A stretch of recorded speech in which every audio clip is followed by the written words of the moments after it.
Kasih karunia dari Allah Bapa, kasih sayang dari Tuhan kita Yesus Kristus, dan persekutuan daripada Roh Kudus, itulah kiranya memberkati kamu sekalian. Amin. Selamat pagi, selamat kita bertemu kembali dalam renungan harian HKBP Jambi.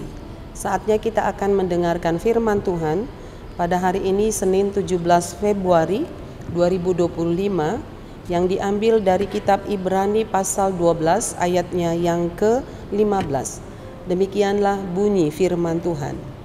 Jagalah supaya jangan ada seorang pun yang menjauhkan diri dari kasih karunia Allah, agar jangan tumbuh akar yang pahit yang menimbulkan kerusuhan dan yang mencemarkan banyak orang. Demikian firman Tuhan. Saudara, ayat ini sungguh indah untuk mengingatkan kita bersama betapa mengerikan bila akar kepahitan itu ada dalam persekutuan kita di tengah-tengah keluarga, persekutuan kecil ataupun persekutuan yang besar. Kita akan melihat apa itu akar kepahitan. Akar pahit merujuk pada sikap dan jiwa yang ditandai oleh kemarahan, kebencian, kejengkelan, iri hati yang sangat mendalam. Dan kepahitan hati itu, saudara, dapat menimbulkan penyakit hati dan mencemarkan banyak orang. Untuk mudah kita memahami apa itu akar kepahitan, dia seperti gulma pada tanaman yang merusak dalam waktu yang sangat singkat. Mungkin menjadi pertanyaan, mengapa terjadi akar pahit? Tentu akar pahit itu terjadi karena manusia itu sangat mudah dibujuk rayu, sangat mudah untuk ditipu muslihat oleh iblis, sehingga hati manusia itu dikuasai oleh iblis. Dan ketika manusia memelihara akar kepahitan di dalam hatinya, maka ini akan menjauhkan manusia itu dari kasih karunia Allah. Karena itu akar pahit bagaikan penyakit kanker emosional.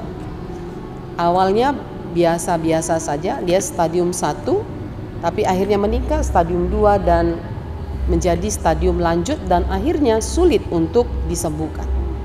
Karena itu saudara yang kekasih, pada saat ini firman Tuhan mengingatkan kita jangan sampai ada akar kepahitan dalam persekutuan kita, dalam hati kita pribadi lepas pribadi.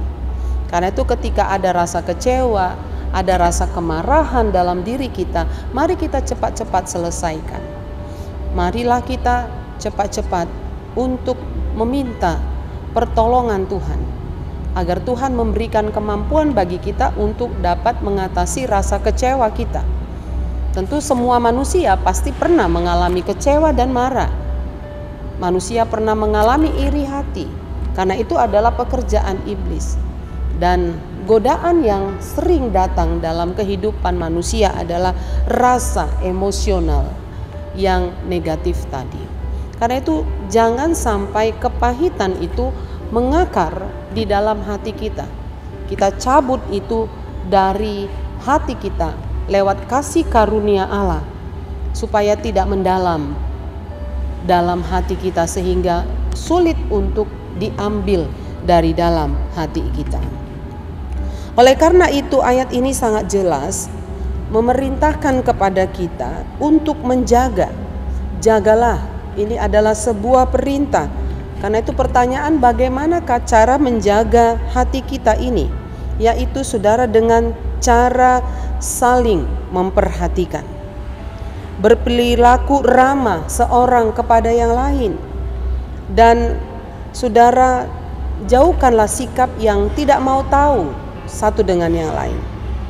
Tapi marilah kita saling memperhatikan, mengasihi, saling menerima satu dengan yang lain, bahkan saling mengampuni satu dengan yang lain. Jangan sampai ada di tengah-tengah persekutuan rumah tangga kita dan persekutuan kecil, dimanapun berada, kita tidak saling memperdulikan satu dengan yang lain. Ingatlah saudara, bahwa perkara kecil akan menjadi sesuatu yang besar. Tetapi bila kita memulai sesuatu yang kecil, dengan langkah-langkah yang kecil, dengan perhatian yang kecil, dan dengan sesuatu yang sederhana, maka itu akan, saudara, cara bagi kita untuk tidak membiarkan akar kepahitan itu datang dalam kehidupan kita. Karena itu berhati-hatilah untuk berkata-kata. Jangan-jangan lewat kata-kata ini kadang-kadang memunculkan akar kepahitan kepada orang lain.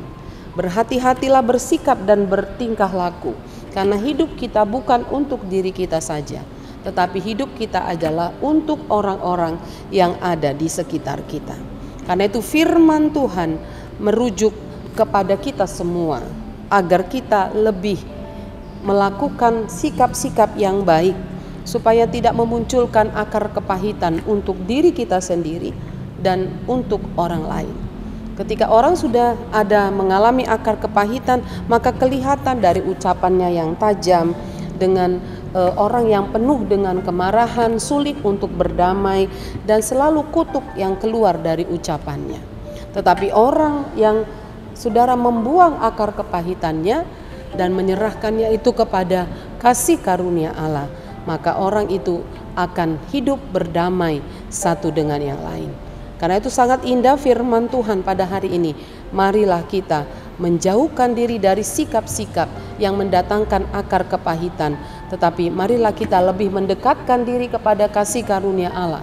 Orang yang menerima kasih karunia Allah dan hidup di dalam kasih karunia Allah akan hidup berdamai satu dengan yang lain, akan menjadi berkat dengan orang lain, melalui kata, melalui sikap, melalui perhatian yang ada dalam kehidupannya, sehingga dalam sebuah persekutuan itu tidak ada orang yang dirugikan.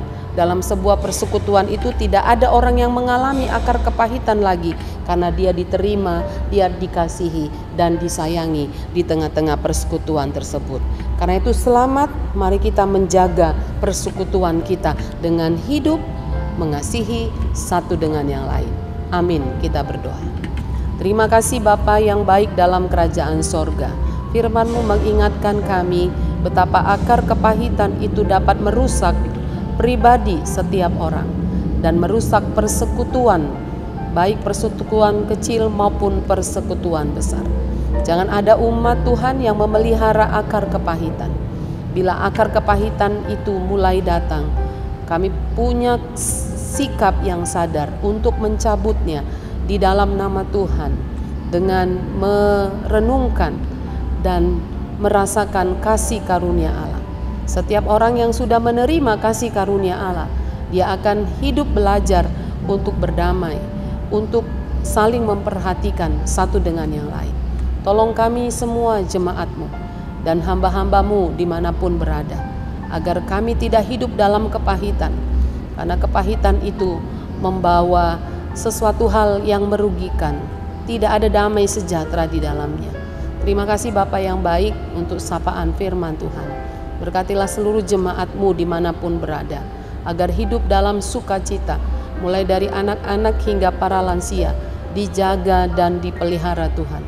Bila ada jemaat-Mu pada saat ini yang dalam keadaan sakit, ya Bapa di surga, kiranya Tuhan yang memberkati, menyembuhkan mereka. Jangan ada orang yang sakit karena akar kepahitan mendalam dalam hidup mereka.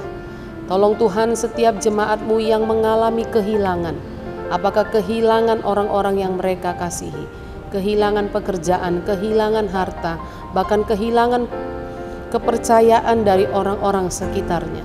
Karena itu tolong mereka untuk menjaga setiap hati mereka, agar tidak menumbuhkan kepahitan di hati mereka masing-masing, dengan datang kepada karunia Allah, dengan hidup berdasarkan kasih dan pertolongan Allah. Terima kasih ya Tuhan. Terpujilah Engkau.